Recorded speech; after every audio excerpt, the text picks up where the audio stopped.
Buenas tardes, bienvenidos, antes que nada, varios no tan habitués a este espacio. Antes que nada, dar la bienvenida y las gracias a través de Agustín al programa Integral Metropolitano que deferentemente nos ofrecieron para hacer esta una de sus actividades conmemorativas por los 10 años del programa acá en la Facultad de Arquitectura. Es un programa con el que estamos intentando tejer o construir nuevos vínculos, particularmente en este momento de la facultad, y la verdad que para nosotros es un placer hacer de anfitriones de esta instancia en general por ser el PIM y después, bueno, agradecer también la presencia de Beatriz y de Alfredo, dos invitados calificados que sin duda van a dejar todo sobre la mesa y nada, por ahí darles la bienvenida a la facultad, a los que no son tan de acá y a los más de acá, contarles estos algunos nuevos vínculos que estamos intentando tejer e insistir. Agustín me decía, esperábamos más convocatoria, yo le dije mejor porque así la siguiente vamos a lograr que sean algunos más, esa es como la idea, así que no vamos a dejar de insistir en estas instancias. Felices 10 años y bienvenidos. Bueno, ahí sale, sí. Buenas tardes para todos, para todas, y bueno, primero que nada, los agradecidos, Miguel, somos nosotros. Para nosotros, para el programa Integral Metropolitano, es una gran alegría poder hacer esta actividad en este auditorio tan especial, en este salón de actos tan especial de la Facultad de Arquitectura. Así que bueno, comenzamos dando las gracias por recibirnos y por seguir encontrando los momentos y las actividades para seguir haciendo cosas juntos entre el PIM y la Facultad de Arquitectura, que tenemos desde el inicio del programa, hace 10 años, un lindo camino recorrido en conjunto. Como decía Miguel, esta actividad forma parte del ciclo de actividades de los 10 años del programa. Hemos hecho ya algunas y vamos a estar este año haciendo actividades sobre distintas temáticas. Y elegimos, bueno, hacer esta temática de hoy sobre el tema del pensamiento crítico y la universidad en América Latina, aprovechando un poco la efeméride de la conmemoración del primer centenario de la revuelta estudiantil de Córdoba, hito fundamental, sin dudas, de lo que fue el movimiento estudiantil latinoamericano de reforma universitaria en América Latina. Y el hecho de hacer esta actividad sobre el tema pensamiento crítico y universidad en América Latina vinculada a esa efeméride no es baladí, sino que tiene que ver con una intencionalidad de situar precisamente la reflexión sobre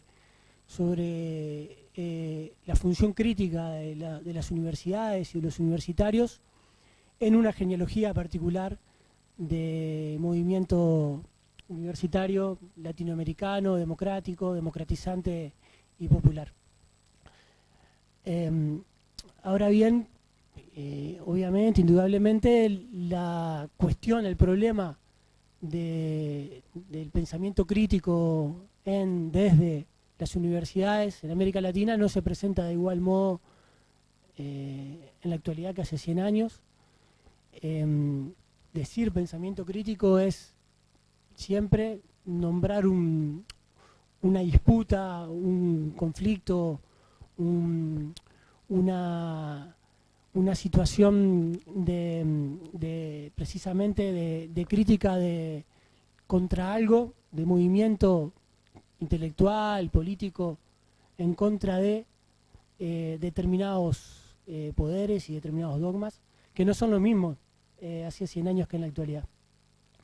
En ese sentido, nos interesaba poder pensar hoy sobre esos cambios y sobre qué significa en nuestro actual contexto de mundialización capitalista que funcionaliza las universidades hacia fines lógicas, gramáticas, mercantiles, qué significa la función crítica de las universidades. ¿Qué significa para las universidades novedades como el hecho de, hoy justo Beatriz me mandaba un texto publicado en la jornada de hoy, significan datos como por ejemplo que solo la multinacional Monsanto tiene en la actualidad 22.000 científicos.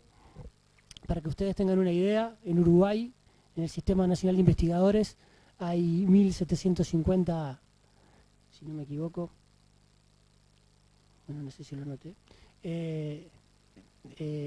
investigadores categorizados en ese registro, digamos.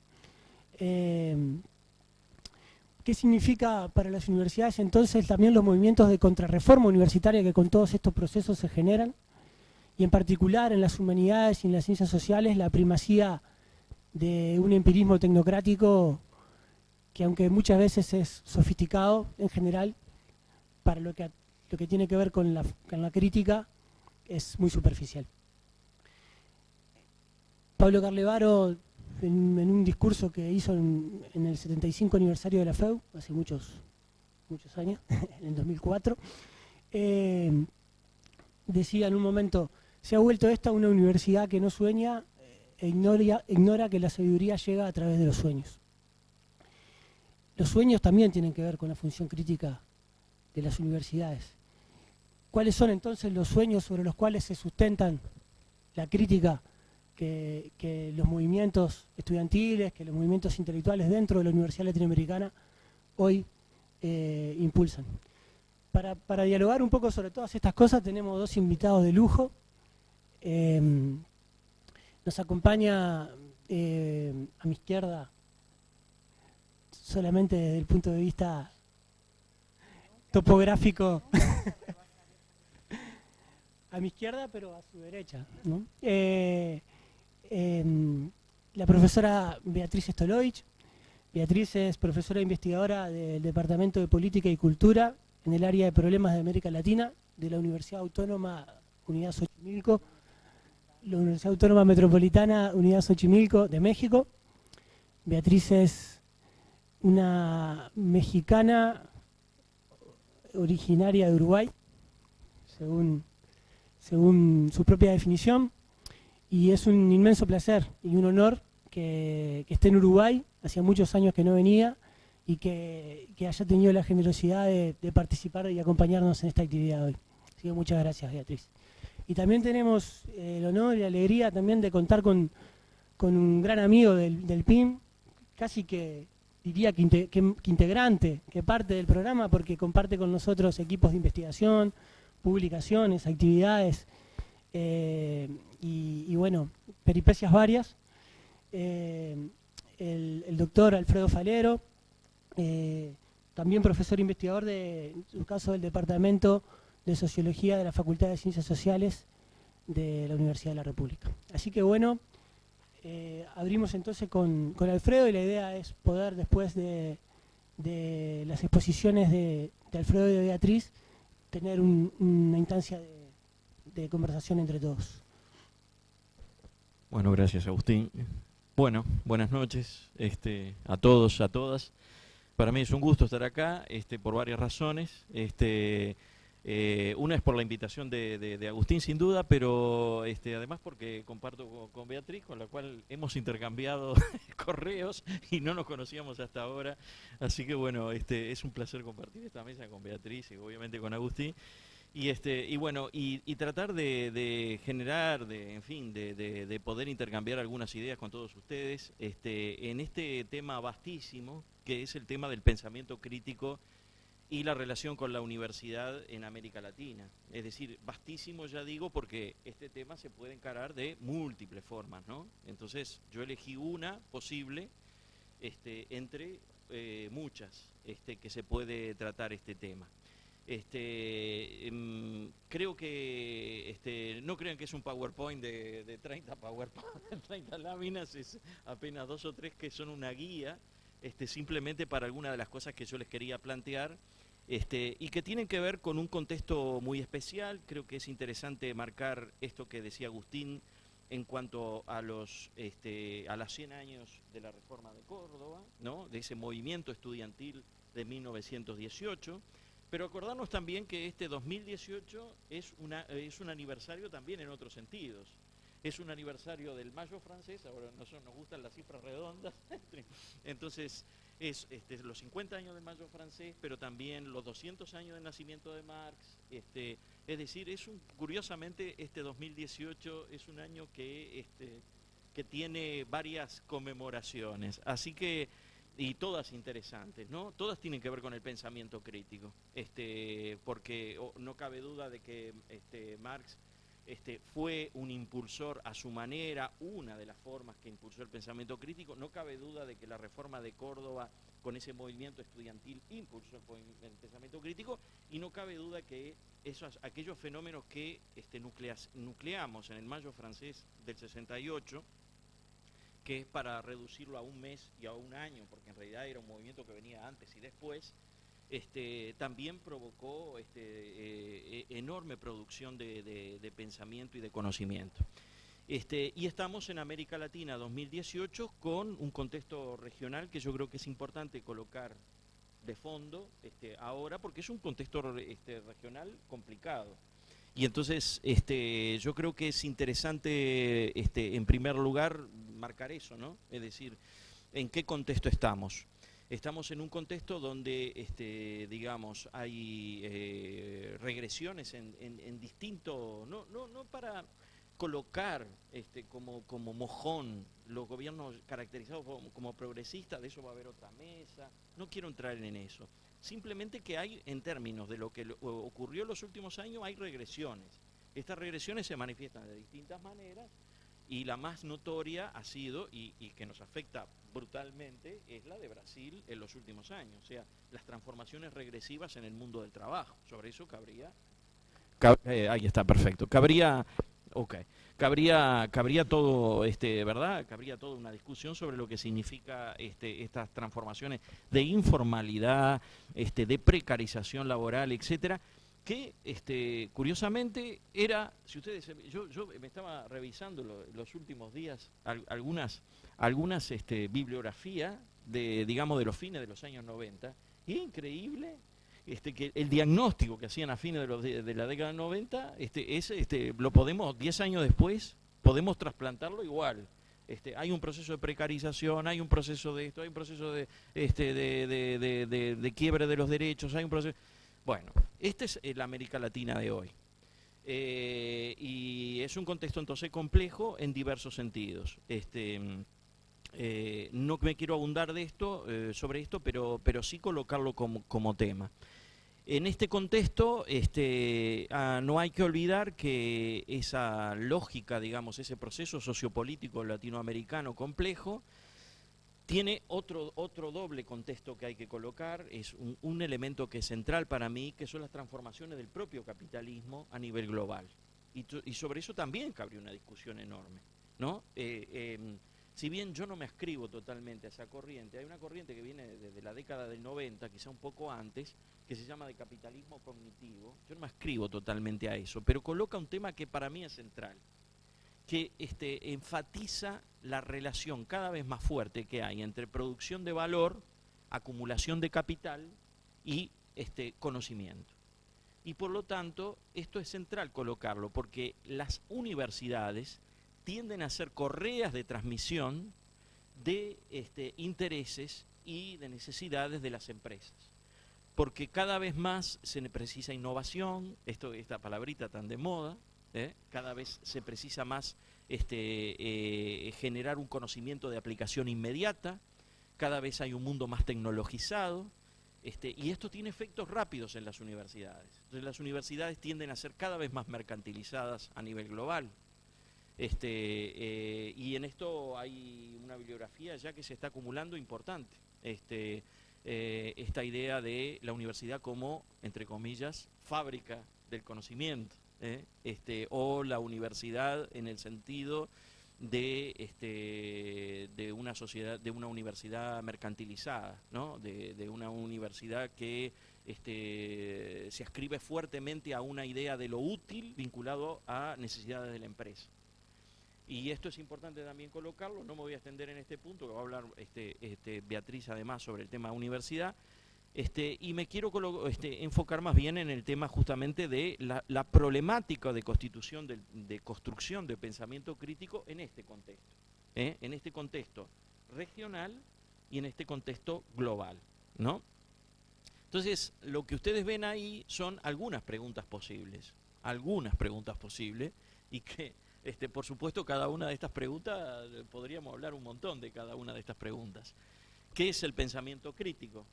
Bueno, ¿qué es el pensamiento crítico? En principio, para definirlo muy rápidamente, hay dos elementos. Tendemos a pensar el pensamiento crítico como intrínsecamente interdisciplinario, es decir, que no está vinculado a una disciplina en particular, atraviesa campos del conocimiento, y en este sentido, ya que estamos en la Facultad de Arquitectura, también se puede hablar de pensamiento crítico en relación a la arquitectura, a la geografía, al espacio y al territorio. Entonces, en primer lugar, considerar esto, de que el pensamiento crítico es un concepto amplio, interdisciplinario, que tiene que ver con dos elementos centrales, que tiene que ver con la crítica a conceptos establecidos que nosotros naturalizamos a través de la universidad, pero se naturalizan también a través de la sociedad en general, en los medios de comunicación, etcétera. Y en primer lugar, y en segundo lugar, a la idea de construcción de otro conocimiento posible, de producir algo nuevo, distinto, crítico de la realidad. Entonces, en esta dos acepciones nos movemos de pensamiento crítico de las categorías constituidas y producción de lo nuevo. Producción de lo nuevo también es producción de algunas prácticas sociales que pueden ser generadas, que pueden ser criticadas en términos justamente de eso que vagamente denominamos pensamiento crítico. Así que bueno, esta advertencia, yo vengo de la sociología, de mi campo disciplinario es la sociología, pero entiendo que el pensamiento crítico no es adscrito ni a la filosofía en particular, ni a la sociología en particular, como decía, atraviesa campos de conocimiento, etcétera, y creo que es importante colocarlo esto porque cada uno, dentro de su campo de conocimiento, dentro de sus intereses de estudio, debería integrar estos elementos de pensamiento crítico. Y esto es que, entonces, la primera pregunta, ¿qué es el pensamiento crítico? ¿Qué alcance tiene? Y yo diría que hoy tiene un alcance, ¿no? Puede tener un alcance mayor o un alcance menor, de acuerdo a los contextos históricos. Hoy tiene un alcance limitadísimo. Y esto hay que colocarlo. Es decir, yo creo que el pensamiento crítico hoy tiene un alcance limitado, más allá de que hay algunos elementos de producción en algunos lugares, en algunas universidades, a veces en forma marginal, en la Universidad Uruguaya absolutamente marginal a mi gusto, pero en general hay algunos lugares, hay redes, y bueno, por ejemplo, hay redes de conocimiento de pensamiento crítico que se ascriben al pensamiento crítico, pero que yo tengo una crítica sobre esas redes que construyen pensamiento crítico, ¿no? O que se proclaman. Es decir, le voy a poner un ejemplo. Claxo es un ejemplo. O sea, yo quisiera saber qué nuevo tiene Claxo en los últimos años. Publica muchísimos libros. Yo los invito a que entren a la página de Claxo. No quiero decir que lo que se esté produciendo está mal, que todo sea mal, que no, sería absolutamente además antisociológico decir eso, ¿no? Porque sería universalizar algo que no existe, ¿no? Es todo feo, todo mal. No, para nada, no estoy diciendo eso. Estoy diciendo de que la lógica creativa está muy debilitada también en Claxo. Y que a veces se cae en una especie de declaracionismo frente a la producción de conocimiento. Entonces, nosotros tenemos un grupo, formamos un grupo y pasa algo, supónganse en Brasil, y tenemos que expedirnos y hacer una declaración. Entonces sustituimos la producción, la elaboración por la declaración inmediata.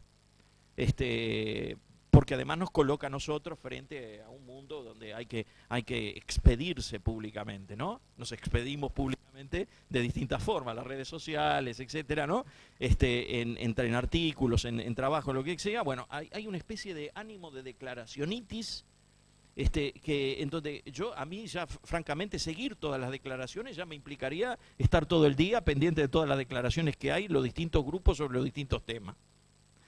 Entonces, ¿qué alcance tiene? Yo creo que hoy limitado. ¿Cómo se construye?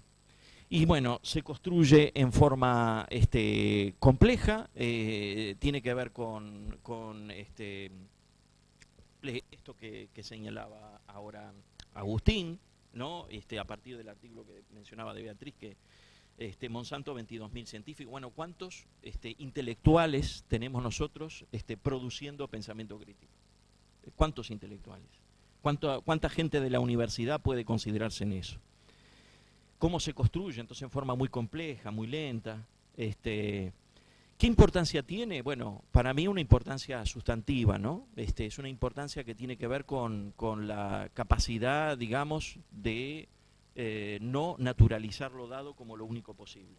Abrir campos de realidad, ¿no? Frente a una lógica de cierre, la idea de apertura, ¿no? De apertura de cabezas. Esa es la idea, me parece central, ¿no? Y en todas las disciplinas, en todos los campos de conocimiento que trabajamos nosotros, es la necesidad de apertura de cabezas, ¿no? De abrir, fuera del pensamiento único, justamente, ¿no? La idea de apertura. Y la idea de lo temporal, la idea de que lo que ocurre hoy no es lo que ocurrió siempre, ¿no? Sino que hay procesos sociohistóricos. Y que cuando nosotros proponemos escenarios posibles de futuro, no son escenarios vinculados al hoy, son cuando nosotros proyectamos posibilidades, tenemos que proyectarlos también en función de lo que ocurrió antes, no solo lo que está ocurriendo ahora, ¿no? Entonces, a mí me parece central marcar esta idea, porque a veces a partir de una coyuntura se proyectan escenarios, o esto es lo que va a pasar, ¿no? Estamos ahora, estamos liquidados, tenemos un contexto negativo en América Latina, se pudrió todo, se fue todo al diablo, ¿qué nos queda? Solo el nihilismo, el pensamiento negativo. No, no es así, digamos. Hay ciclos que de los cuales América Latina puede dar cuenta, y ciclos a veces vinculados muy fuertemente a los movimientos sociales. Es uno de los elementos que voy a tratar, que tiene que ver con la vinculación entre pensamiento crítico y movimiento social. Muy rápidamente paso a eso. ¿Cómo intervino América Latina en su producción? Que es la otra pregunta que está puesta ahí. En su momento de forma muy importante. La década del 60, en forma de una creatividad enorme. Esto daría también para toda una discusión, pero a ver, nosotros podemos estar de acuerdo o no con algunos conceptos, teorías, visiones, perspectivas producidas en América Latina en la década del 60.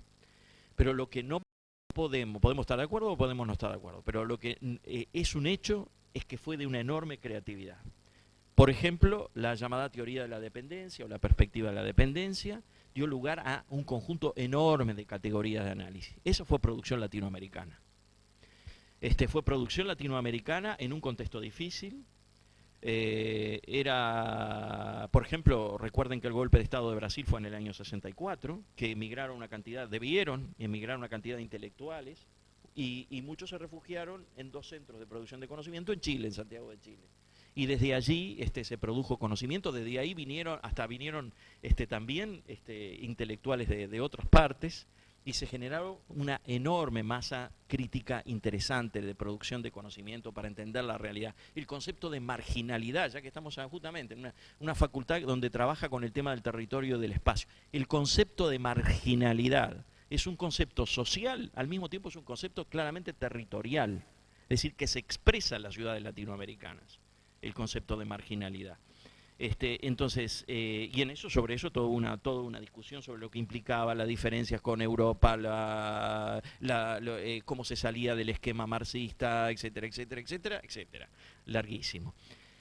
Y cómo interviene la región, como les decía, hoy interviene en forma mucho más, mucho más apagada en términos de producción de conocimiento crítico. De hecho, les diría de que en general muchas teorías creativas no se produjeron acá.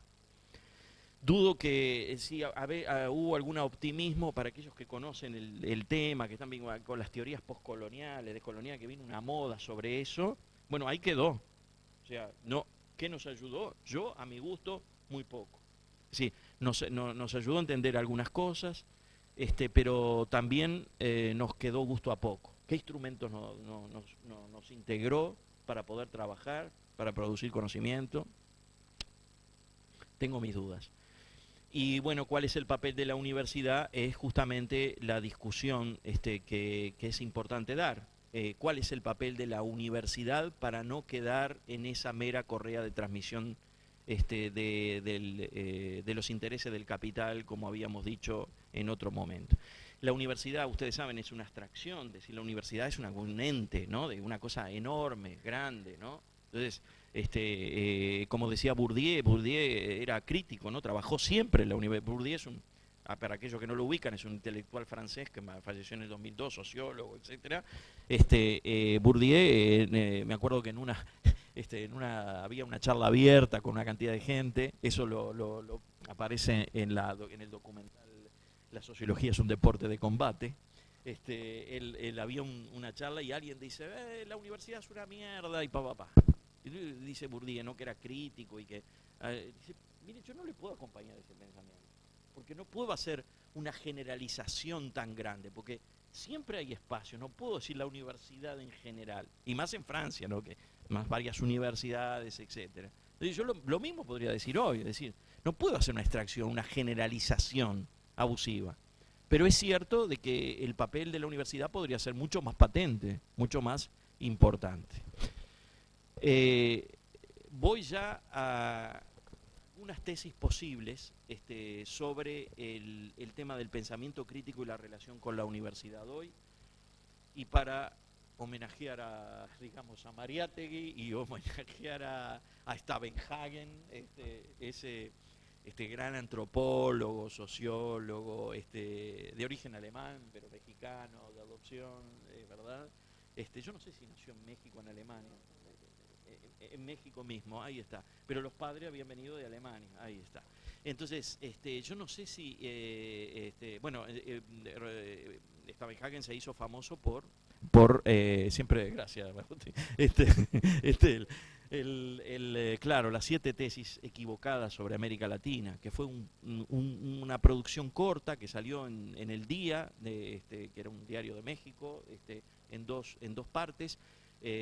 Hace ya bastante años, estuve cuando se generaron los 50 años en México, de los 50 años de las tesis de Stavenhagen, ahí un evento que se hizo en el Colegio de México, etcétera, pero fue famoso igual que, entonces ese número mágico de 7, bueno, tengamos 7 tesis entre otras posibles sobre el tema del pensamiento crítico y la universidad.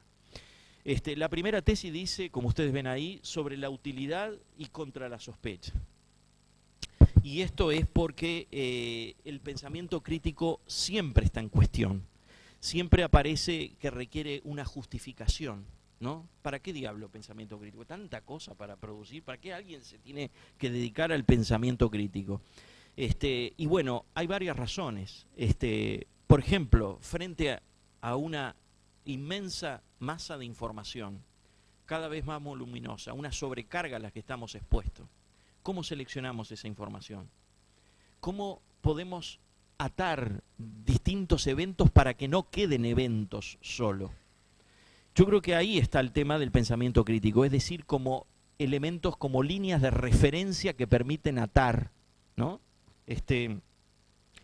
Ejemplo, yo puedo escuchar en un noticiero un conjunto enorme de información. Los noticieros duran 2 horas, ¿verdad? Más o menos. 1 hora y media, 2 horas, son en general largos.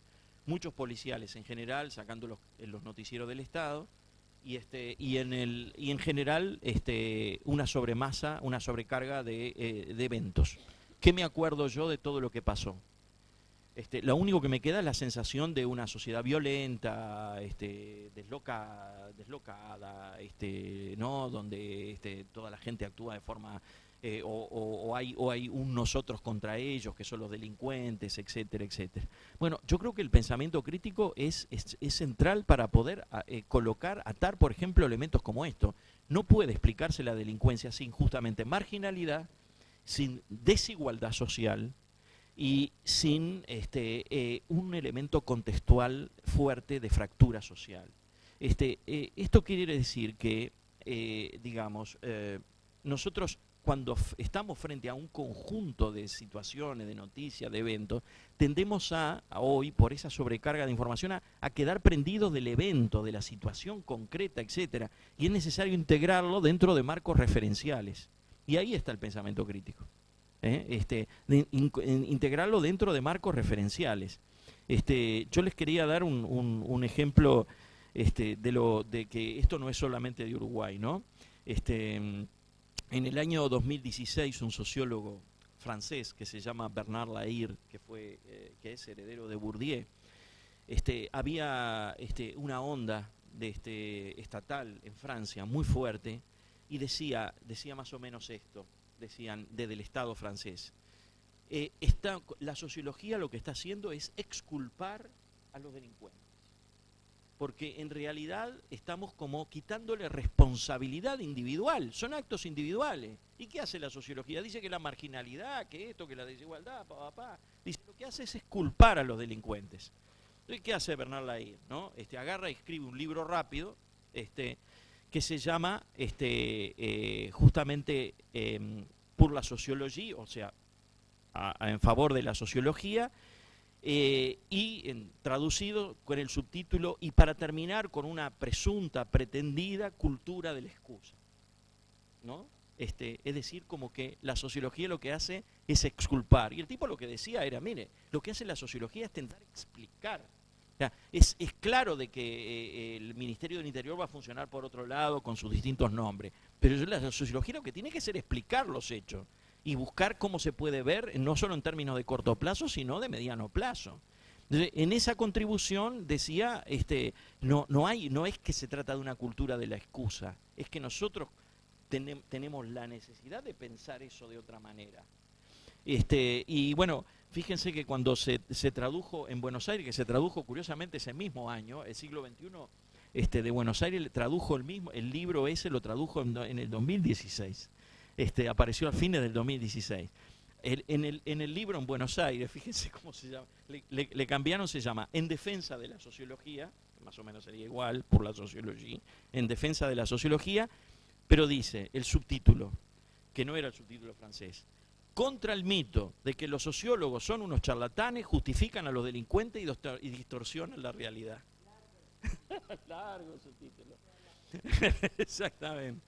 ¿Y cuál era la idea? Era justamente tratar de colocar en cuestión una onda que está en el Río de la Plata, en América Latina, en todo el mundo en general, que tiene que ver con qué hace las ciencias sociales frente a un tema tan complejo como es la delincuencia. Entonces, ahí está el tema de la utilidad y del pensamiento crítico y contra la sospecha.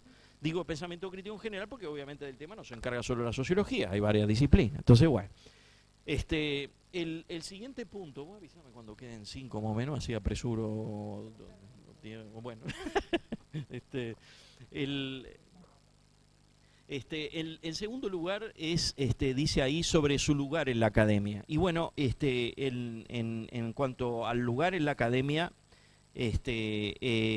notoriamente es marginal, yo les decía, estamos en ese contexto de universidad fábrica del conocimiento, estamos en un contexto donde hay como cierto a veces arrinconamiento del pensamiento crítico en las universidades.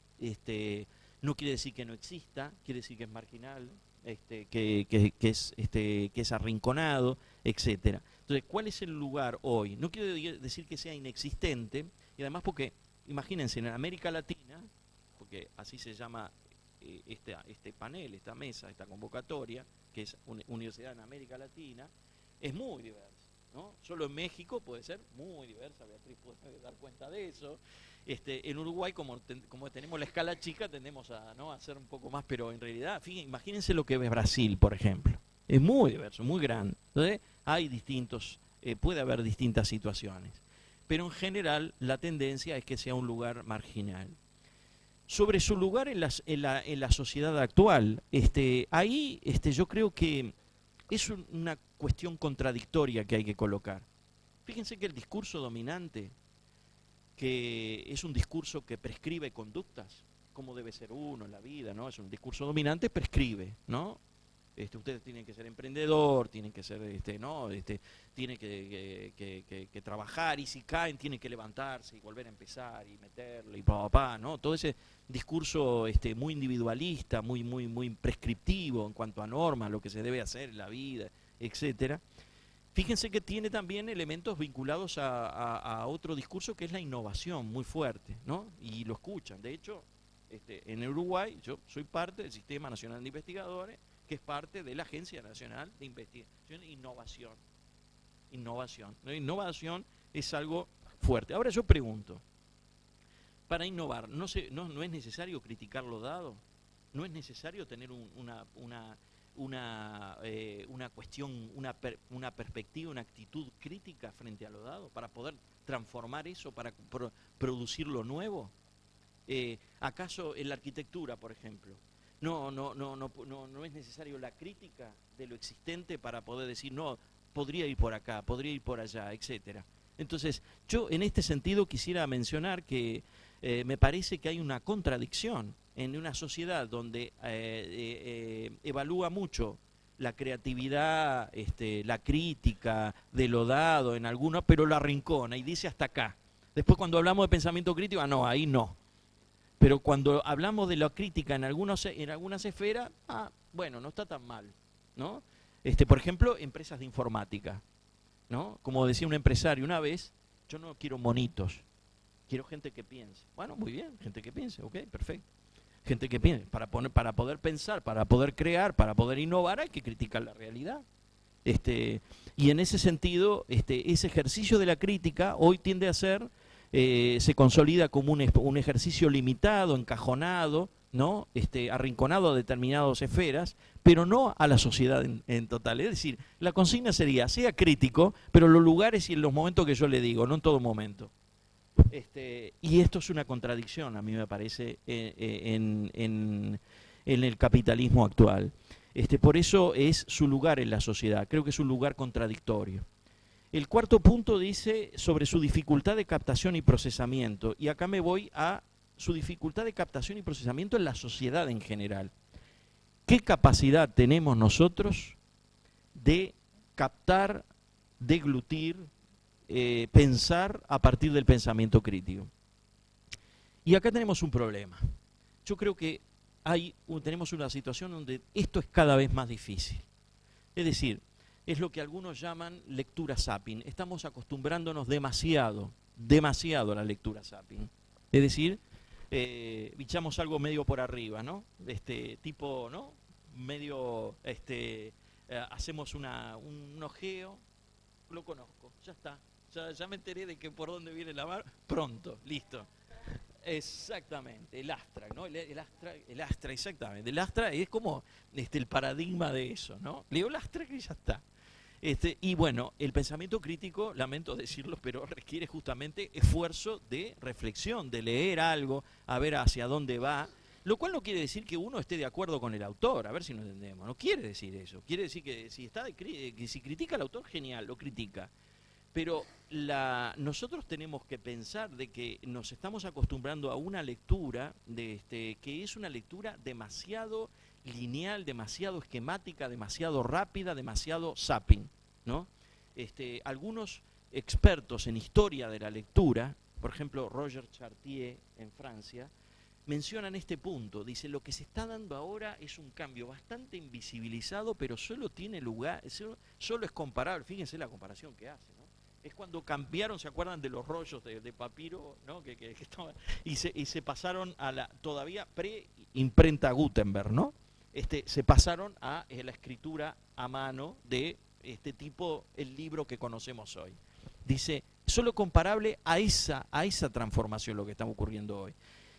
Bueno, basta ver, esto pasa en todos lados, basta ver en un transporte colectivo, cualquiera sea, qué hace la gente. Si alguien antes leía, esto era muy claro, por ejemplo, en países que llamamos centrales de acumulación, en Europa, etcétera, en algunas ciudades que hayan visitado ustedes, hayan podido ver esto. Bueno, hoy se terminó, está todo el mundo prendido del celular.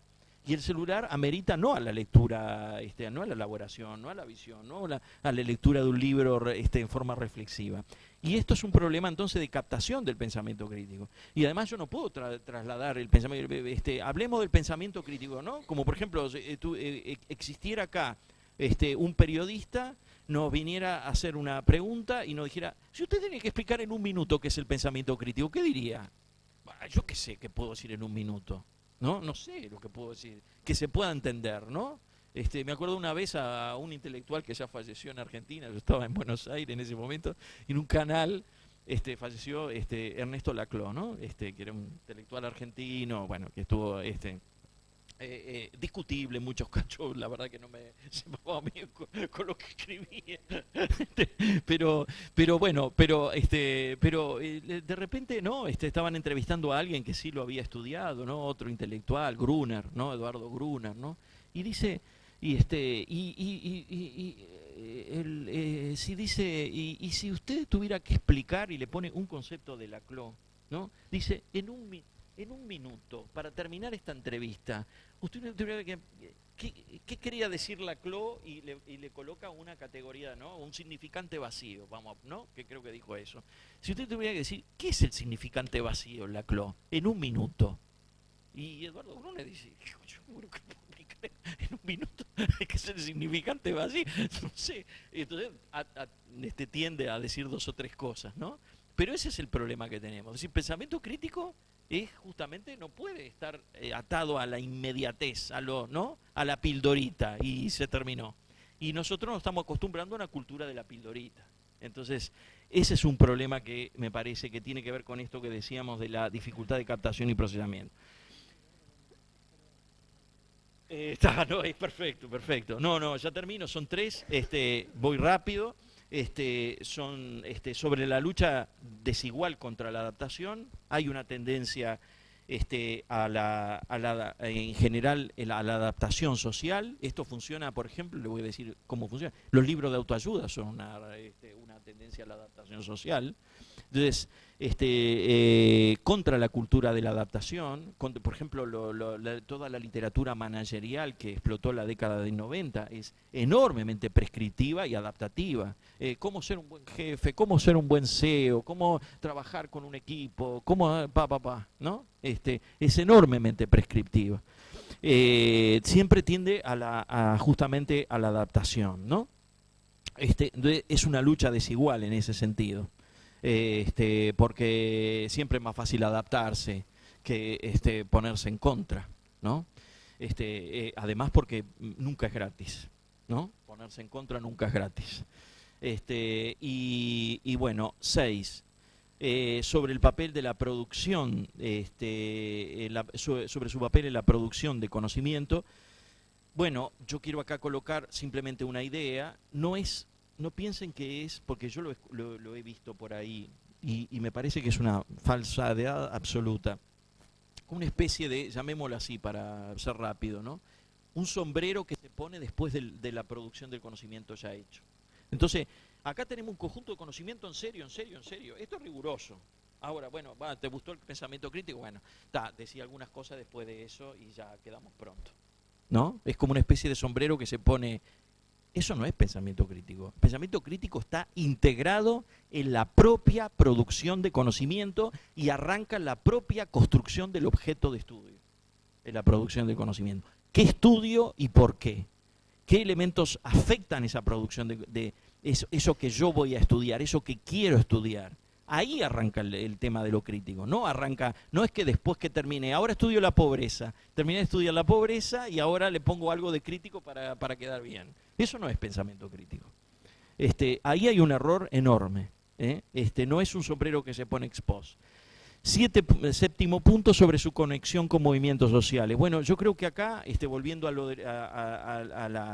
la cuestión de origen, del puntapié de esta charlita, La idea era que justamente el pensamiento crítico se expande y yo puedo decirle que hay una correlación muy notoria entre movimientos sociales, organizaciones sociales, expansión de movimientos sociales y producción de pensamiento crítico.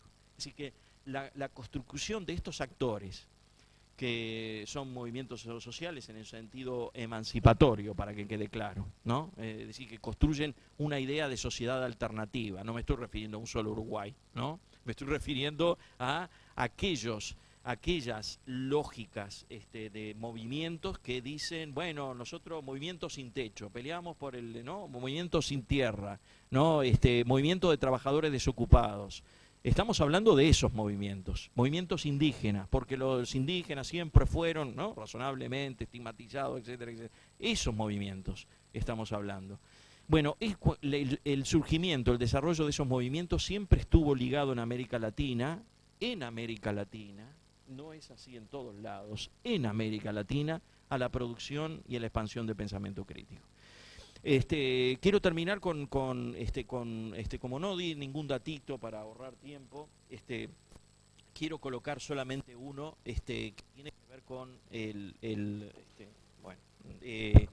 que tiene que ver con si hoy pensamos la realidad actual en el mundo, ¿no? Esto es una estadística del año pasado, que creo que va en línea con esto de los 22.000 investigadores de Monsanto, ¿no?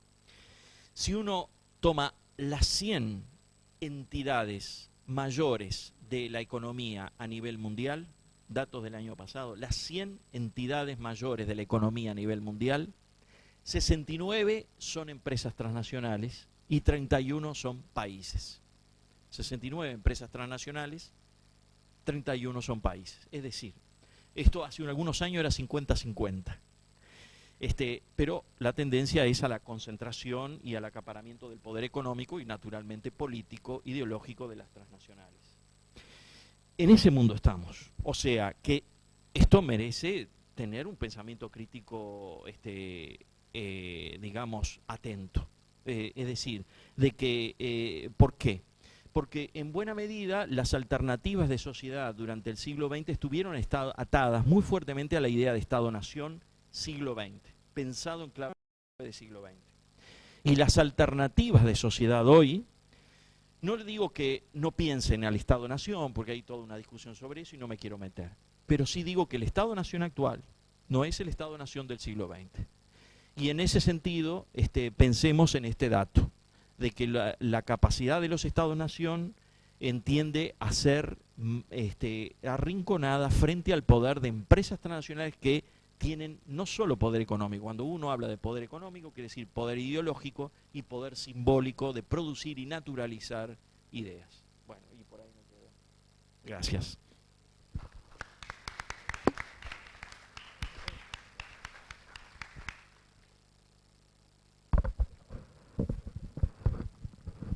A ver, ¿así? ¿Se oye? Bueno, que necesito manos para... Bueno. Bueno, compañeras, compañeros, como hay media hora me voy a ahorrar toda la parte de las emociones, mejor. Pero yo justo, por si me ganaba la emoción, vine preparada, ¿sí? Y luego que me dio un golpe de humedad y entonces ando entre resfriada y no sé qué, así que mejor para ajustarme al tiempo. Es menos glamoroso, pero ni modo, así está la cosa, ¿sí? Bueno. No tengo palabras para agradecerle la invitación a compartir la celebración de los 10 años del PIM, en este año especial de los 100 años de la Reforma de Córdoba, los 60 años de la Reforma Universitaria Uruguaya, 50 años de la rebelión estudiantil de vasto alcance en el mundo y 50 años del asesinato de Líber, Hugo y Susana en la nuestra. Y estar aquí en la Universidad de la República, mi primera alma mater, donde estudié y trabajé por algún tiempo, donde me siento en casa, aunque soy una universitaria mexicana. Voy a comenzar con dos aclaraciones. La primera es que vengo de una universidad que está aplicando las políticas con lógica de mercado desde hace 28 años. Comenzaron en la UAM antes que en la UNAM. Siempre he pensado que se experimentó para medir las reacciones en una institución distinta, más pequeña, más descentralizada, departamentalizada, que tenía un activo sindicato independiente y único de trabajadores académicos y administrativos. Y en particular nuestra unidad Xochimilco, la única de todas las unidades de la UAM, la única con el sistema modular que rompe con la docencia tradicional, promueve la interdisciplina y que configuró una comunidad universitaria muy activa y crítica. A casi 30 años, los efectos negativos son visibles y han transformado a fondo la vida universitaria. Son cambios que se ejecutan en consonancia con una salvaje reestructuración del capitalismo en México. Desde esta realidad, que ya se ha generalizado a muchas universidades de América Latina, es que hago mis reflexiones. La realidad aquí es distinta, aunque no sé con certeza cuánto se ha transformado la universidad uruguaya en estas décadas.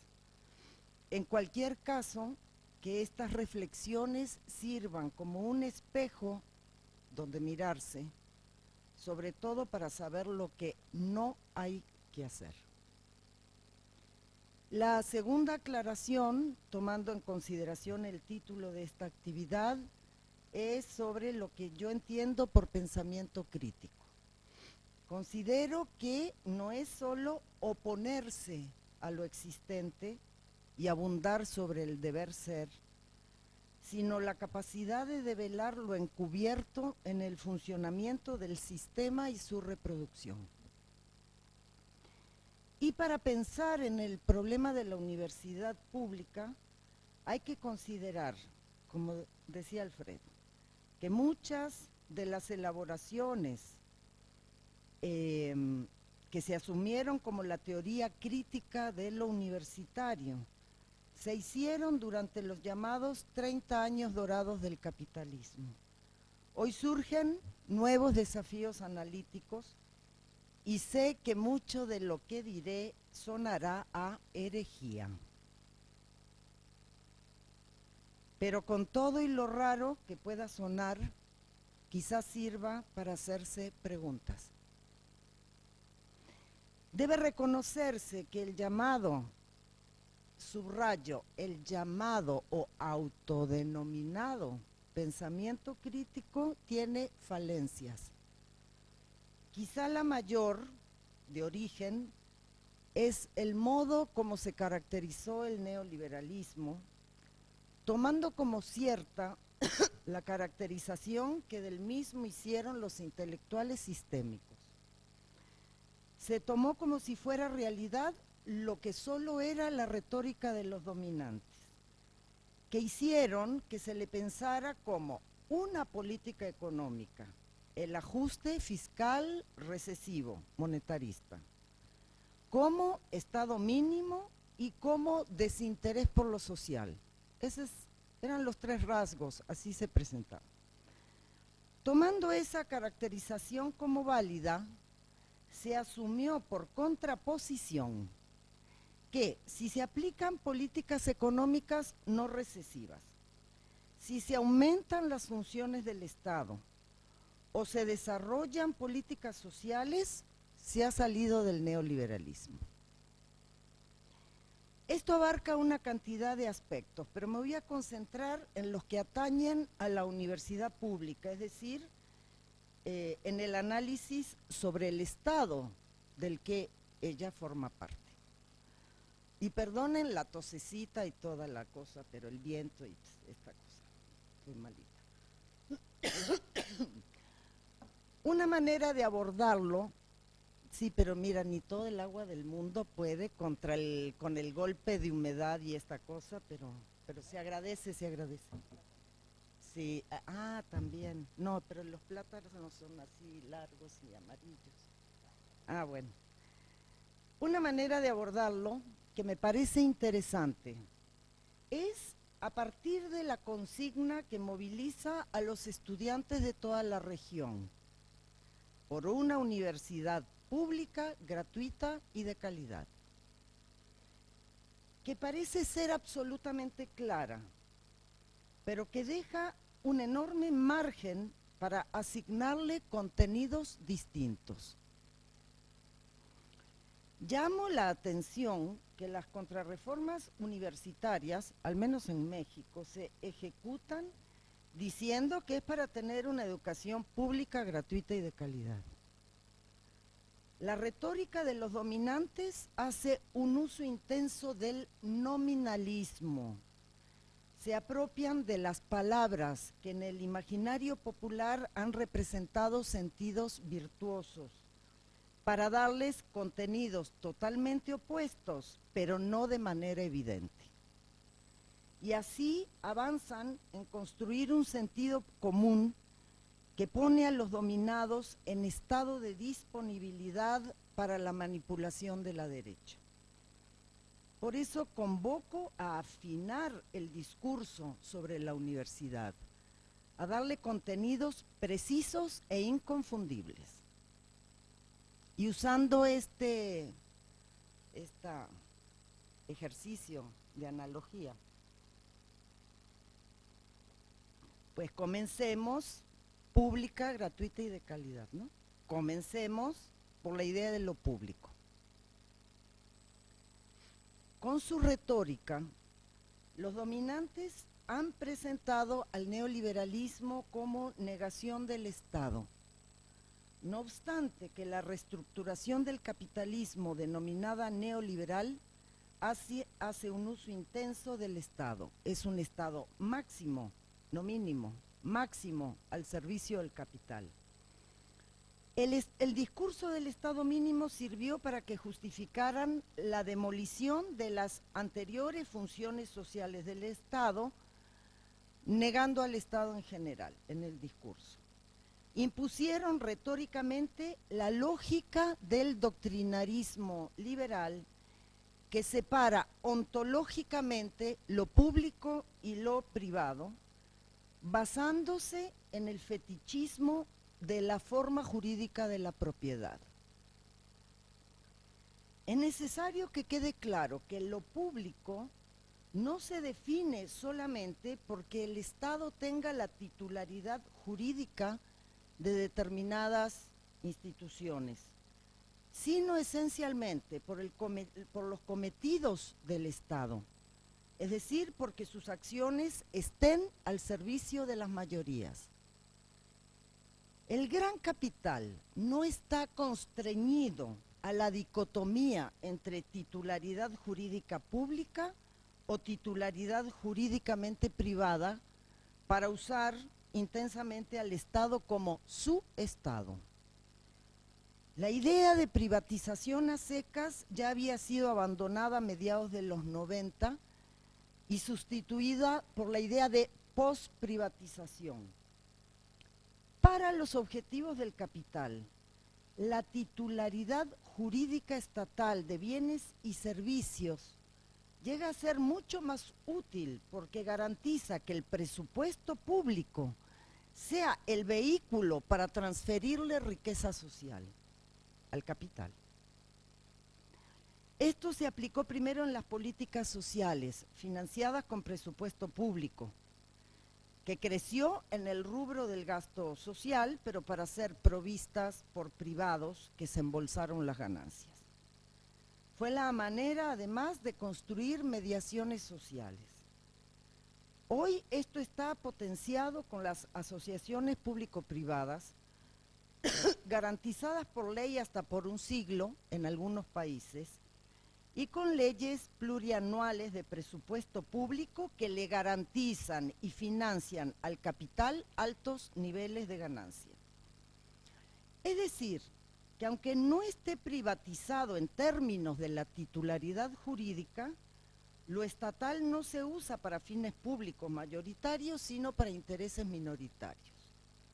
En países como México, el gran capital usa al Estado descaradamente como su propiedad, con leyes que la población identifica como Ley Monsanto, Ley Televisa y otras, aunque aparecen como universales, impersonales y al servicio del desarrollo nacional. Por eso, en México hablamos de patrimonialismo estatal, de un Estado neooligárquico. Y los intelectuales sistémicos han hecho una trampa adicional, que lo público no es necesariamente estatal. Digo, además de usarlo estatal, también dicen que lo público no es necesariamente estatal y que los privados dan servicios públicos cuando abarcan a un número importante de la población. Y exigen que el Estado subsidie estas actividades, como ocurre con la educación privada o con los programas gubernamentales de salud subrogados a privados. De modo que lo público debe ser analizado a la luz del contenido de la acción del Estado y no solo por la titularidad jurídica de los bienes, servicios o instituciones. En el caso de la universidad, no es suficiente que sea jurídicamente estatal para que asuma cometidos públicos, o sea, el servicio de las mayorías. Que sea estatal es imprescindible, pues sería mucho más difícil lograrlo en una institución de dominio privado. Pero no basta con que sea estatal, tiene que ser autónoma para poder hacerlo. Y tampoco basta con que sea autónoma, tiene que democratizarse como institución para que no se impongan solamente los intereses dominantes que también están presentes en ella. Pero incluso no basta con que sea democrática, es necesario que haya un consenso mayoritario que asuma como sentido y como deber de la universidad el buscar resolver los problemas que aquejan a las mayorías, lo que debe expresarse en la docencia, en la investigación, en la difusión y en la extensión. Esto era mucho más obvio hace 50 años en América Latina, cuando la universidad pública se expandió al calor de un patrón de acumulación desarrollista basado en la sustitución de importaciones que implicaba industrialización, modernización urbana, crecimiento de las capas medias, mayor consumo y por eso cierta redistribución del ingreso. Asunto que no resultaba antagónico con las aspiraciones más democráticas de aquella clase media universitaria. Y creó una idea de nación, que a su vez creó un sentido de universidad. No era la universidad de toda la sociedad, porque no toda ingresaba a ella, pero se pensaba a sí misma para toda la universidad por sus fines. Cuando se decía universidad pública remitía a esto. Esta fue la primera herencia positiva. Aunque, hay que decirlo, es cierto que también esa universidad pública se mantuvo fuertemente profesionalista y jerárquica. Desde fines de los años 50, claramente en los 60, en el marco de la gran crisis capitalista, aquel modelo desarrollista fue repudiado por la burguesía local, que se asumió como satélite del gran capital del centro del sistema para ser su socio menor y cumplió con las exigencias de reducir los presupuestos sociales. Los movimientos universitarios se hicieron mucho más definidos en su defensa de los intereses populares y les imprimieron a las universidades esta segunda herencia positiva como sentido de universidad pública. Bueno, esto se ha ido destruyendo sistemáticamente con las contrarreformas. Por eso, me parece importante señalarlo, hay cortes generacionales en la manera como se piensa el sentido de la universidad. Bueno, entonces, que lo público no es tan obvio, Ya, eso era el primer punto, ¿no? Vayamos al segundo componente de la consigna, la gratuidad. La universidad estatal no es gratuita. ¿De dónde vienen los recursos públicos? En México, más del 60% de la recaudación fiscal proviene de los impuestos directos a los asalariados, al trabajo, y de los impuestos indirectos al consumo, profundamente regresivos, que finalmente solo pagan los asalariados y los consumidores pobres que no pueden deducir impuestos. Por el contrario, el gran capital no paga impuestos, entre exoneraciones y devoluciones, con la excusa de incentivar la inversión. El capital mediano y pequeño sí paga, pero menos de lo que paga un asalariado. Si se cobraran cuotas o colegiaturas, se estaría cobrando 2 veces. Y lo tremendamente grave es que la mayoría de los que financian al Estado y a las universidades públicas son los que no pueden ingresar a ellas. Cada año, más de 300.000 jóvenes son rechazados por las 3 universidades federales, la UNAM, la UAM y el Instituto Politécnico Nacional, cada año. Cuando no se explica claramente la gratuidad, se piensa que son los gobernantes quienes ponen el dinero para la universidad, a los que habría que agradecerles. Mucha gente lo piensa así. Por eso hacen efecto las acciones clientelistas. Y por eso también permean las diatribas de la derecha contra el mentado populismo que todo lo da gratis. Se necesita ser más didácticos sobre la disputa por el destino del fondo de consumo de los que viven de su trabajo que financia el presupuesto estatal. Pero no es tarea de la universidad cobrarles a unos sí y a otros no. Esa es tarea del fisco, que debe cobrar más a quien más tiene. Este es un debate que, en México, ya les contaré. Bueno, así que gratuidad ahí también, ¿no? Vamos al tercer componente de la consigna, de calidad. ¿Qué quiere decir? Porque calidad indica la existencia de un conjunto de cualidades o características, lo otro es la cantidad, pero no dice cuáles. Varios de los movimientos universitarios que proclaman esta consigna no le ponen contenido. Y en esto opera la hegemonía dominante. ¿Qué es lo que está en el imaginario social como idea de calidad en la educación? ¿Más computación en inglés? Aprender a pensar con cabeza propia, como sí lo hacen las universidades de la élite del poder, que no piensan su educación como ejecutores de lo que deciden otros, y los forman para pensar, para conocer a los dominados y las artes de dominación.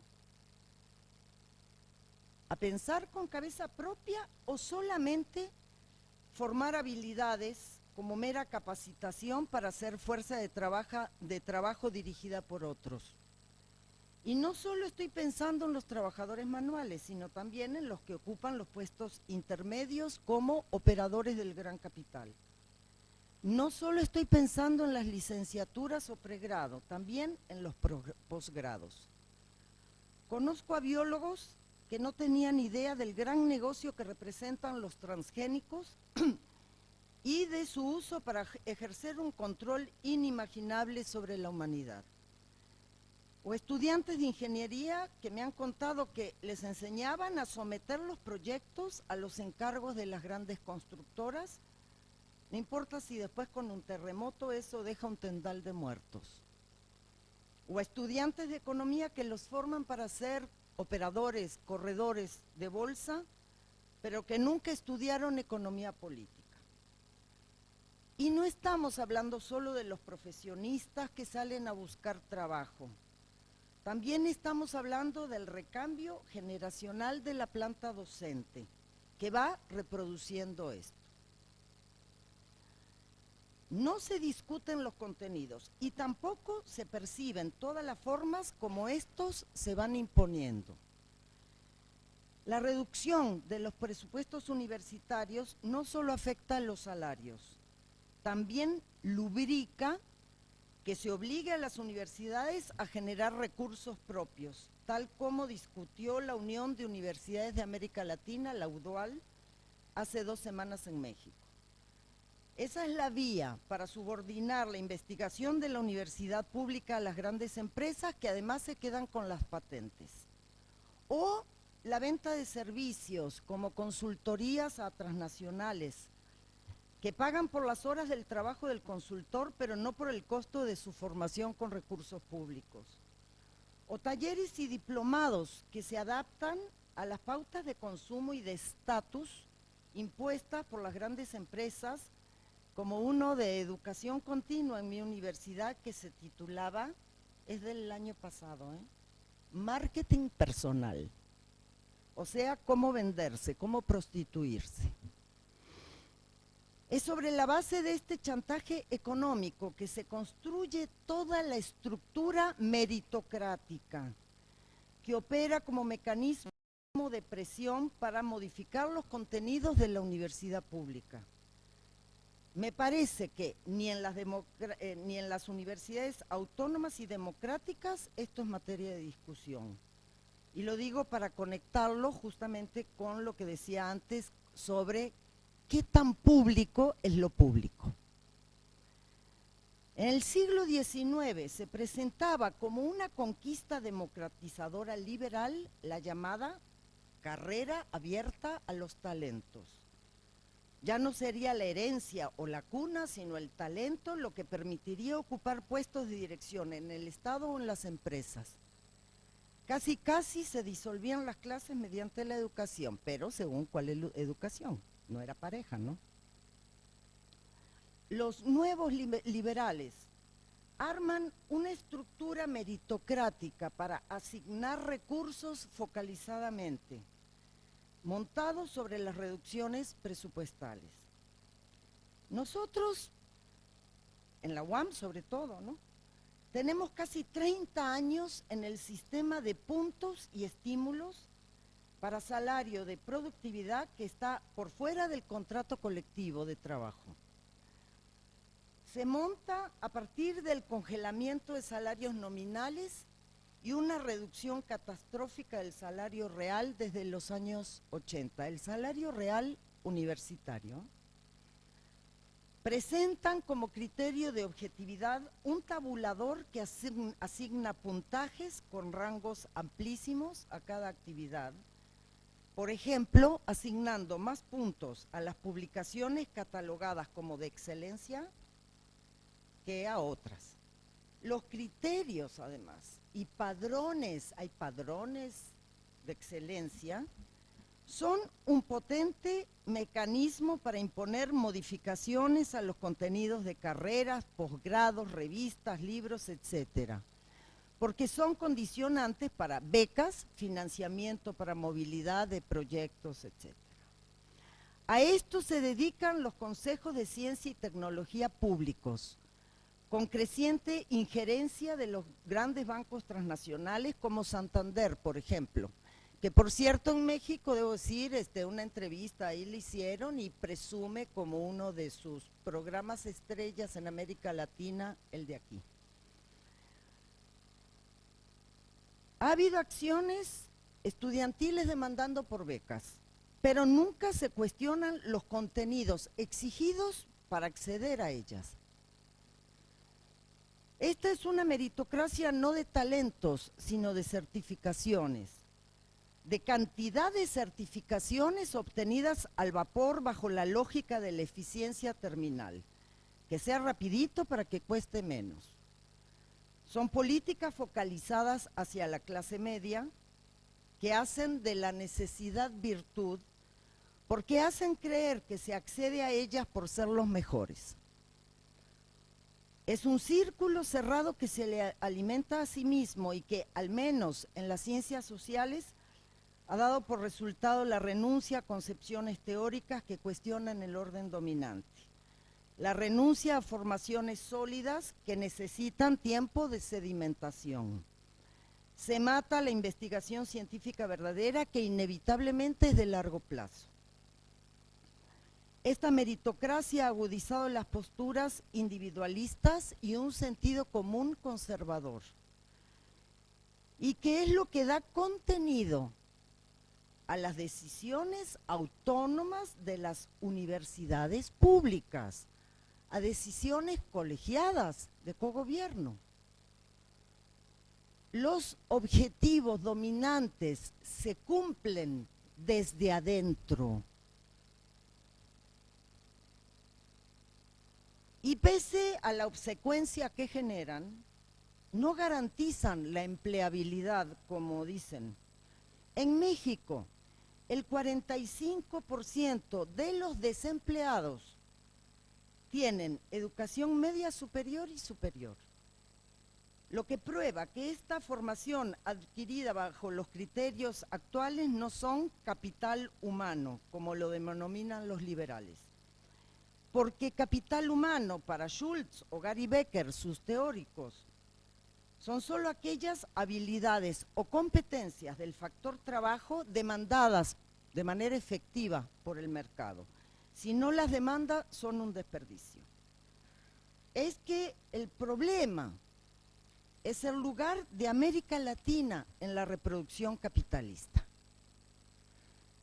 ¿Qué se necesita de conocimiento propio para estas nuevas formas de economía de enclave del capital transnacional, basada en la explotación inmisericordia de nuestros territorios y en la logística para extraer los productos? ¿Qué se necesita de conocimiento propio para expandir el consumo de productos importados? Ahora, como antes y siempre, el problema de la universidad pública tiene que ver con el país que se quiere construir. Junto a este panorama sombrío, es importante destacar que desde luego hay esfuerzos, proyectos, acciones y compromisos de individuos y grupos que van a contracorriente. En una pelea dura, pero imprescindible para debatir contra el sentido común impuesto, para demostrar en la práctica que se puede construir una universidad pública distinta. Los éxitos del proyecto dominante, de este capitalismo destructor de la humanidad y de su hogar vital, están generando contradicciones inéditas, con nuevas interrogantes y respuestas sociales que incluso el instinto de conservación puede desencadenar. Ese trabajo crítico paciente, constante y terco va dando respuestas a esas interrogantes.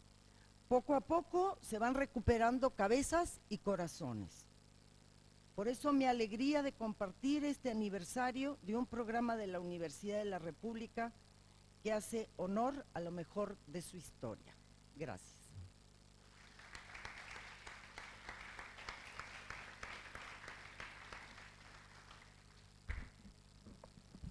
Bueno, muchas gracias Beatriz, muchas gracias Alfredo.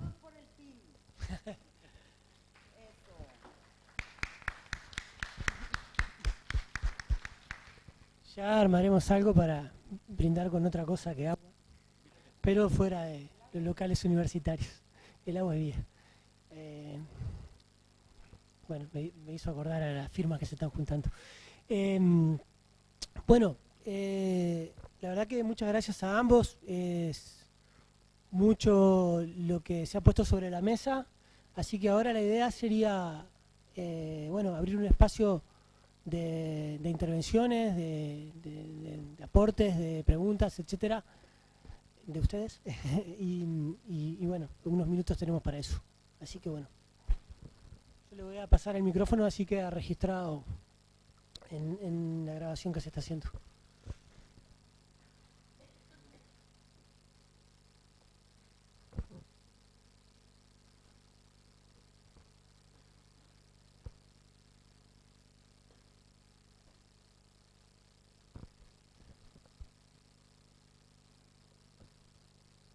Alguien que rompa el hielo. Acá.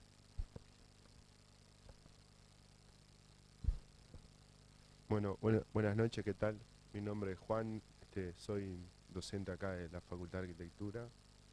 Agradecerles por estar acá y compartir sus pensamientos. Y en clave de los procesos actuales en que estamos viviendo, tanto este servicio como los demás servicios de las diferentes facultades, tanto, sobre todo acá en Uruguay, ¿no? En el proceso de cambio de plan y discusión sobre eso, me gustaría saber qué reflexión le merece al respecto, o qué vislumbran, en qué sentido se está caminando hoy en día, y si hay algún aporte al respecto. Para Beatriz específicamente quería hacerle la consulta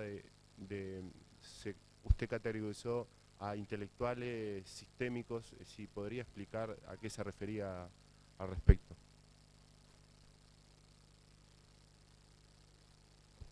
Capaz que juntamos varias preguntas y después hacemos otra intervención. Así nos queda como más, nos rinde más tiempo. ¿Usted quiere preguntar algo? ¿Alguien más?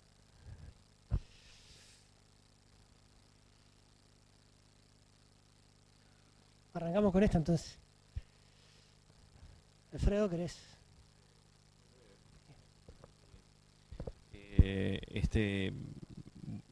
Básicamente me gustaría la opinión de Beatriz, pero en el sentido de los cambios de planes y hasta dónde se va, digamos, yo creo que nosotros en algunos elementos estamos reproduciendo tendencias internacionales.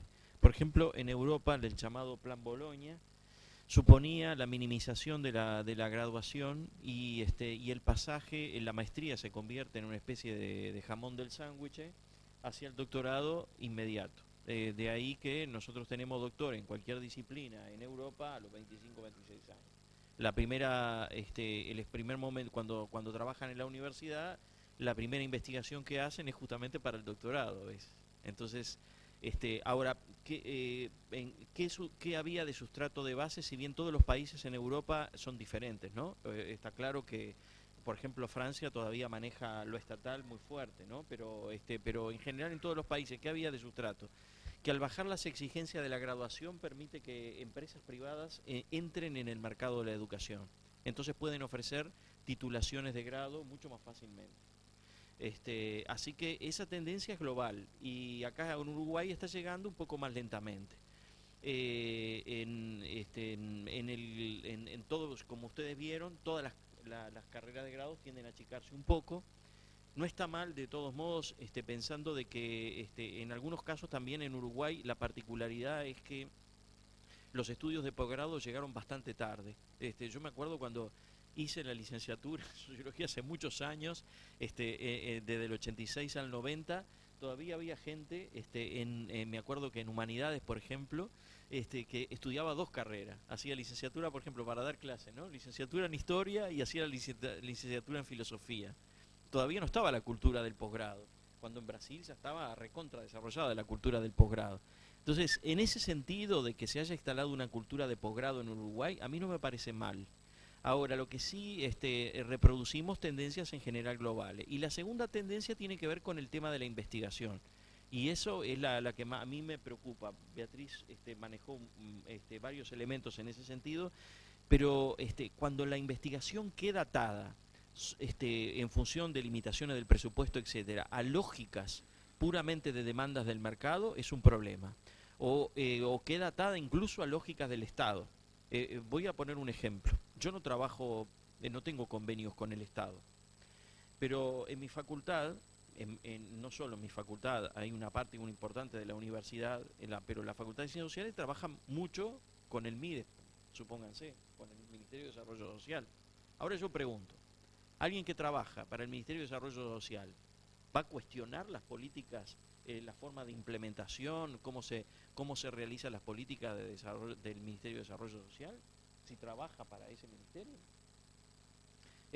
Alguien que trabaje para en función de vinculaciones a una empresa, por supuesto.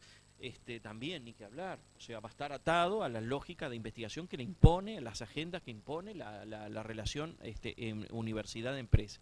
Y una última cosa, que muy rápido para darle el micrófono a Beatriz. Hace algún tiempo el centro de estudiantes de la Facultad de Ingeniería me convocó para dar una charlita, estaba en ese momento Alción Querón y había alguna otra gente en una mesa, sobre el tema del emprendedurismo, porque en ingeniería había entrado muy fuertemente el tema del emprendedurismo. Yo diría que no era solo la Facultad de Ingeniería, ¿no? Por ejemplo, claramente la Facultad de Química, ¿no? Había entrado en esa lógica. Bueno, ¿qué pasó? Había una conexión con una universidad inglesa, habían ido docentes y estudiantes a la universidad inglesa, habían hecho una pequeña estadía ahí, habían vuelto. La narrativa sobre emprendedurismo se había instalado con una naturalidad enorme. Y el centro de estudiantes lo que se preguntaba, ¿está bien? ¿Está mal? ¿Cómo es la historia acá? Bueno, eso me hizo entrar justamente en tema de la cultura del emprendedurismo, hablábamos recién con Agustín, y escribí algunas cosas sobre eso, cómo se construye hoy en el Uruguay la narrativa del emprendedurismo, se naturaliza en distintos espacios sociales y la universidad no está ajena a esa cultura, es decir, que lo dice naturalizadamente. Yo asumo de que mucha gente para trabajar pueda poner una empresita, me parece natural, si quiere trabajar, y no todos van a ser investigadores de la universidad, es razonable. Ahora, que nadie ponga en cuestión y se naturalice el término, es una cosa que a mí me parece brutal en la universidad, ¿no? En Argentina pasó ahora con Macri, cuando asumió Macri, que se empezó desde el Estado se empezó a enfocar el emprendedurismo, y bueno, y me acuerdo que una autoridad estatal llegó a decir, bueno, porque en realidad hoy estamos festejando aquellos acontecimientos de San Martín, aquel emprendedor, ¿no? Liberó a mí. Entonces alguien en página 12 puso en broma, dijo, sí, claro, no sabía si liberar a América o poner una empresa de ¿cómo se llama? De cerveza artesanal. Dice, entonces, terminó por liberar a América. Bueno, esa es la idea, ¿no? Se instala, se naturaliza el término y después, ¿no? Yo admito que se puede discutir. Bueno, ¿qué quiere decir? ¿Quién implica? Si puede haber un emprendedurismo colectivo, yo qué sé, puedo admitir la discusión. Pero lo que no admito es que hay ya una cantidad de cosas que se naturalicen y me aparecen como no evidentes, ya no se construyen como evidentes. Así que, y eso me parece la tendencia preocupante de la universidad, que da muchas cosas hoy, que es la Universidad de la República, por evidentes. Y que dentro de esa cultura tecnológica, no, esto es lo importante, lo demás, bueno, lo vemos. Bueno, a Juan, yo de acá los cambios no estoy en condiciones, eso lo dije, no sé qué tanto ha cambiado. Sí oigo el discurso, me fastidia bastante. Tú me decías que entiendo por intelectuales sistémicos. Bueno, en un concepto amplio de intelectual, que no es nada más el profesional de la cultura o el profesional de la construcción de ideas, todo aquel que piensa en la reproducción del sistema garantizando su estabilidad y su reproducción ampliada. Ese es un concepto amplio. Entre los intelectuales sistémicos están los empresarios, están sus operadores políticos y están los profesionales, ¿no? Los intelectuales profesionales que cobran un salario por producir ideas y proponer cosas, ¿no? Bueno, la formación de los intelectuales sistémicos es larga, mientras que acá es eficiencia terminal y vamos, porque el argumento de eficiencia terminal es que cada estudiante me cueste menos. Y entonces hay un cálculo por institución, cuál es el costo año de cada estudiante. Entonces si salen antes, pues te rinde más.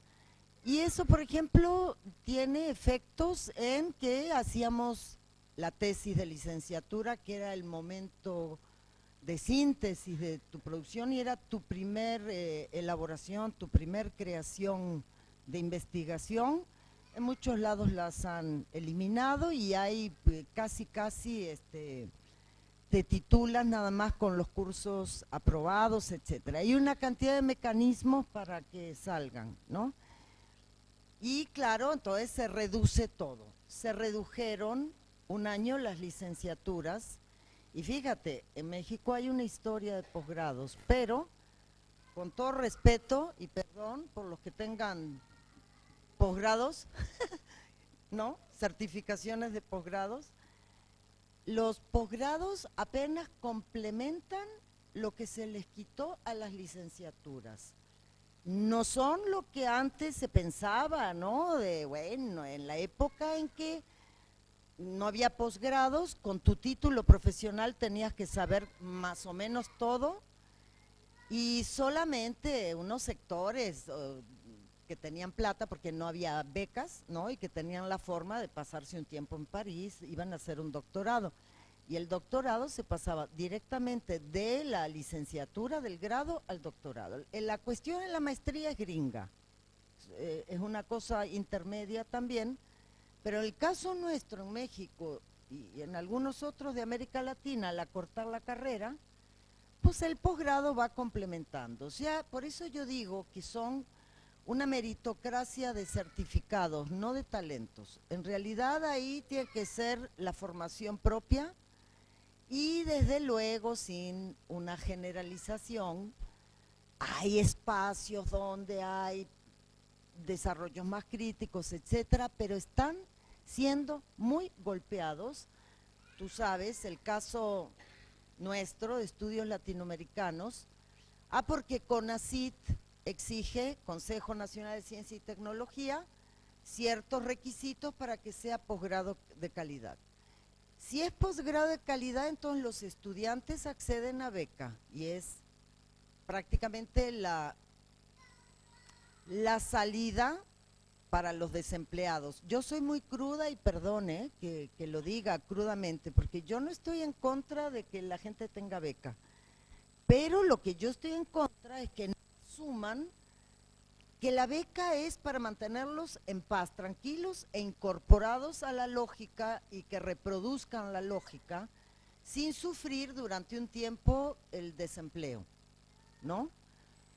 Por eso la banca transnacional está metida también, porque es una inversión mínima para un resultado político, ideológico, cultural muy importante, ¿no? Y entonces, para mantener el registro en el padrón de excelencia, bueno, se te meten hasta la cocina de tu casa. ¿Y cuántas horas? Y si esta materia sí, ¿no? ¿Y cómo vas a evaluar? Y tal, y tal. Y al final terminan siendo como franquicias, no universidades, ¿no? Franquicias de un proyecto central. Y como decía Fidel Velázquez, ¿no? El que fue durante 40 años, ¿no? El que presidía la CTM en México, la Confederación de Trabajadores de México, bien charra, bien sometida. Fidel Velázquez, que era el charrote histórico, tenía una frase: el que se mueve no sale en la foto. ¿Ya? Y eso en la universidad es así. Entonces luego hay unos tremendos debates, hay coordinadores del posgrado como Cheruti que renunciaron porque dijeron yo no puedo aceptar esto, pero luego entonces ¿cómo van a llegar los estudiantes latinoamericanos a México sin la beca y no sé cuánto y tal? Y es una cadenita que estructura, ¿no? Entonces yo pongo este granito para la discusión de los posgrados, porque nosotros cuando hablamos de política focalizada siempre hablamos las que van a la extrema pobreza, y para mí estas son las políticas focalizadas hacia la clase media, que también habría que discutir. Bueno, yo no sé si lo de los intelectuales sistémicos queda claro, pero en este caso las universidades que forman y reproducen a los intelectuales profesionales y a los que van a ser operadores de la reproducción, Caramba, si darán clases de otro tipo. Hay unos compañeros nuestros de la UAM que debían plata, una hipoteca, no sé qué, y tenía una deuda y se fue a trabajar en una universidad patito, pero de cuarta categoría. Pero pues entonces yo le decía, bueno, ¿y qué das? No, sí, un economista. Y entonces hablaba de una serie de cosas, porque les interesa una burguesía más o menos ilustrada, la intelectualidad de la burguesía, ¿no? La que genera proyectos, la que modifica los proyectos, pero sobre todo que sepa ver a la sociedad, que sepa dominarla. Para dominar hay que conocer. Y se subestima a la clase dominante en términos intelectuales. Y tienen tremendos intelectuales que eso sí piensan en el largo plazo, eso sí son como Brodel, ¿no? Mientras que a los otros, a los que se creen críticos, estás, como tú decías, en el abstract, porque hay que entregar un documento, etcétera. Bueno, y para terminar, nomás lo agrego sin explicar, pues el asunto esto del emprendedurismo, que además es un anglicismo espantoso, porque además porque hay unos que no son tan graves, pero bueno. Esta es una elaboración que viene de los años 90, que en el caso particularmente de América Latina, esto se da a mediados de los 90, busca plantear el problema del sector informal de una manera distinta. A comienzos de los 90, cuando se hablaba del sector informal, se le presentaba como problema, porque se decía en primer lugar que, bueno, sí, tiene el elemento a favor para el sistema de que como es un sector desorganizado, no hace una demanda colectiva sobre el Estado, no es demandante el sector informal. Pero les preocupaba en una época en que en América Latina se estaban recuperando las luchas sociales masivas, les preocupaba que ese sector, precisamente porque es disperso, es más difícil de controlar políticamente, ¿no? Y entonces lo veían como problema, aparte de que de vez en cuando había que echar dinero ahí, unos camiones de plata para mantenerlo más o menos tranquilo.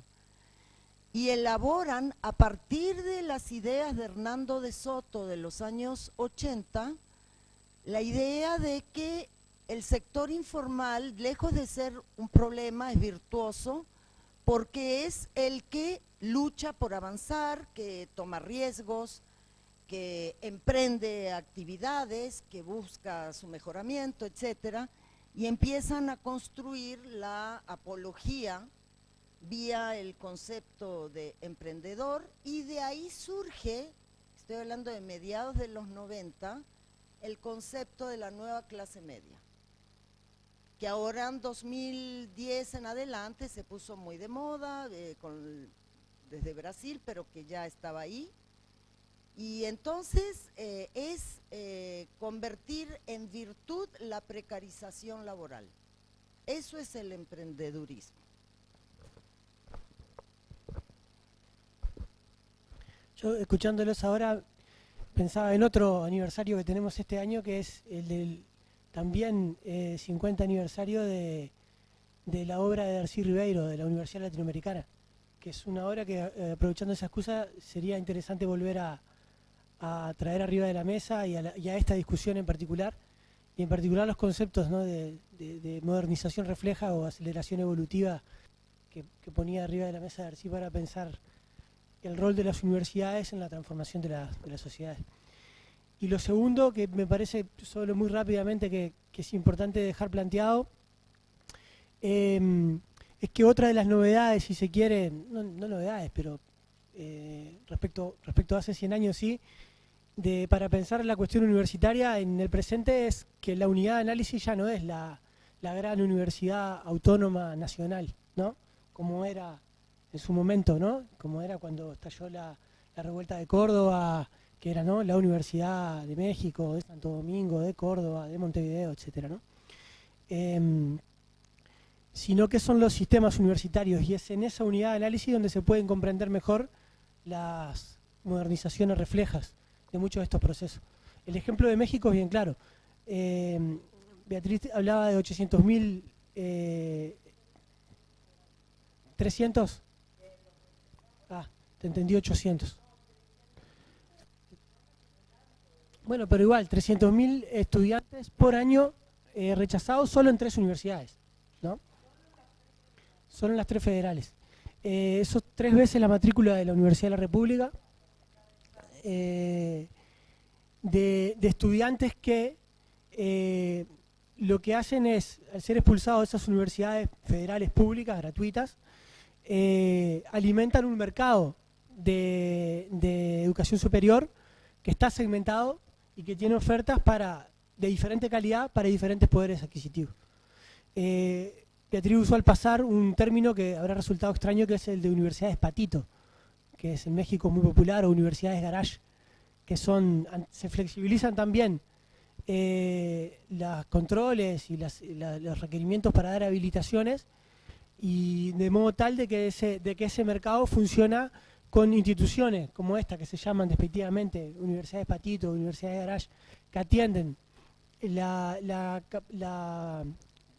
baja posibilidad, la demanda de bajos ingresos, y hay otras, ¿no? como la Ibero u otras universidades de excelencia y muy costosa para la élite, ¿no? Para los estudiantes de élite. Entonces, en esa configuración de una segmentación que es público-privado, favoreciendo la privatización, pero que también es una segmentación al interior de lo público, con la proliferación de universidades tecnológicas, no autónomas, que van a responder más rápidamente que las universidades autónomas a las demandas del mercado, es que se empiezan a dar esos procesos, ¿no? de contrarreforma universitaria. Bueno, ese agregado nomás, y no sé si hay algún otro comentario o cerramos por acá. De esto que tú decías, bueno, es que en México el movimiento de estudiantes rechazados es un movimiento grande que ha tenido mucho peso, mucha presión, y frente a eso, después de la huelga de un año en la UNAM, ¿no? Con los compañeros del Consejo General de Huelga, el CGH, un año, desde abril del 99 a marzo del 2000, que fue disuelta con la entrada de la policía militarizada a la ciudad universitaria. Entonces, bueno, ya no se puede andar jugando tanto con fuego. Entonces, cuando el movimiento de los rechazados logra pues, paralizar esto, ¿verdad? La UNAM, a ver, con recursos públicos, les ofrece becas para que vayan a universidades patitos. Para agregar al cuadro del horror, ¿no? Bueno, muy bien, gracias a Alfredo, gracias a Beatriz, gracias a ustedes, y nos seguiremos encontrando en estas actividades de los 10 años del PIM.